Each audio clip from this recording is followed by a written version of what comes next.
The Three Railway Engines by the Reverend W. Awdry, Edward and Gordon.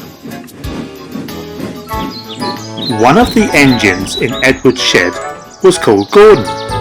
He was very big and very proud. "You watch me this afternoon, little Edward," he boasted, "as I rush through with the express.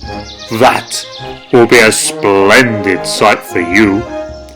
Just then his driver pulled the lever. "Goodbye, little Edward," said Gordon as he puffed away. "Look out for me this afternoon." Edward went off too, to do some shunting. Edward liked shunting. It was fun playing with trucks. He would come up quietly and give them a pull.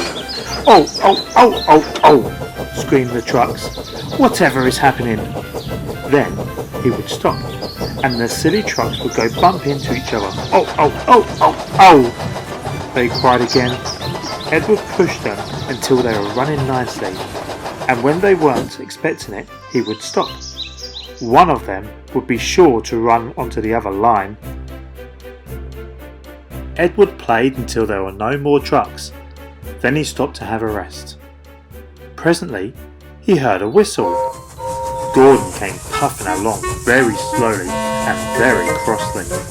Instead of nice, shiny coaches, he was pulling a lot of very dirty coal trucks.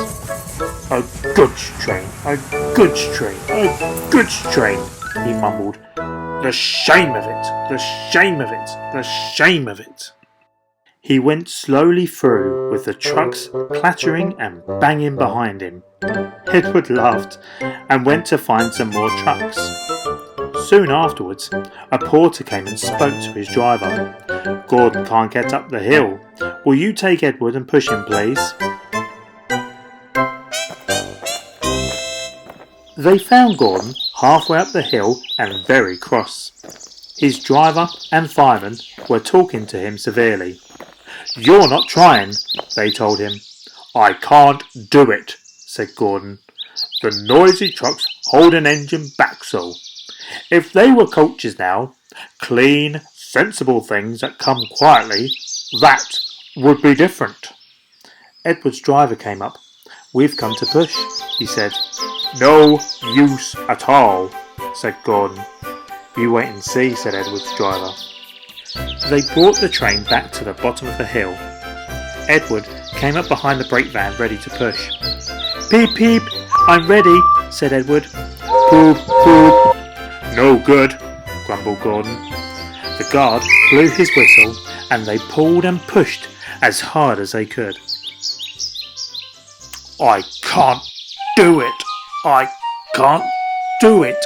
I can't do it," puffed Gordon. "I will do it. I will do it. I will do it," puffed Edward. "I can't do it. I will do it. I can't do it. I will do it. I can't do it. I will do it," they puffed together. Edward pushed and puffed and puffed and pushed as hard as ever he could, and almost before he realised it, Gordon found himself at the top of the hill. "I've done it! I've done it! I've done it!" he said proudly, and forgot all about Edward pushing behind. He didn't wait to say thank you, but ran on so fast that he passed 2 stations before his driver could make him stop. Edward had pushed so hard that when he got to the top, he was out of breath. Gordon ran so fast that Edward was left behind. The guard waved and waved, but Edward couldn't catch up. He ran on to the next station, and there his driver and fireman said they were very pleased with him. The fireman gave him a nice long drink of water, and the driver said, "I'll get out my paint tomorrow and give you a beautiful new coat of blue with red stripes. Then you'll be the smartest engine in the shed."